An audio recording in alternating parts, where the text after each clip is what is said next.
தேசிய கல்விக் கொள்கையிலும் மாநில கல்விக் கொள்கையிலும் இருக்கக்கூடிய முக்கிய அம்சங்கள் என்ன?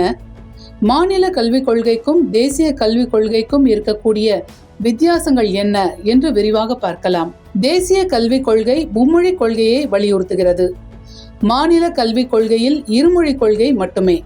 தேசிய கல்விக் கொள்கையில் தாய்மொழி, பிராந்திய மொழி, ஆங்கிலம், இந்தி உள்ளிட்ட மொழிகள் கற்க வாய்ப்பு உள்ளது. மாநில கல்விக் கொள்கையில் இந்தி மொழிக்கு இடம் கிடையாது. தமிழ் மற்றும் ஆங்கிலம் என இரு மொழிகள் மட்டுமே. தேசிய கல்விக் கொள்கையில் 6 வயதில் 1ஆம் வகுப்பு சேர முடியும்.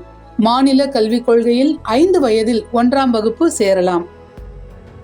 தேசிய கல்விக் கொள்கை குலக்கல்வியை ஊக்குவிப்பதாக குற்றச்சாட்டு இருக்கிறது. மாநில கல்விக் கொள்கையில் குலக்கல்வி ஊக்குவிப்பு முறை கிடையாது. தேசிய கல்விக் கொள்கையில் 3, 5, 8ஆம் வகுப்புகளுக்கு பொது தேர்வு உள்ளது. மாநில கல்விக் கொள்கையில் 9ஆம் வகுப்பு வரை பொது தேர்வு கிடையாது. தேசிய கல்விக் கொள்கையில் 3, 5, 8ஆம் வகுப்பில் தோல்வி அடையும் மாணவர்கள் பள்ளி படிப்பை பாதியில் நிறுத்தும் வாய்ப்பு உள்ளது. மாநில கல்விக் கொள்கையில் 8ஆம் வகுப்பு வரை அனைவரும் தேர்ச்சி. இவையே தேசிய மாநில கல்விக் கொள்கைகளின் முக்கிய வேறுபாடுகளாக பார்க்கப்படுகின்றன.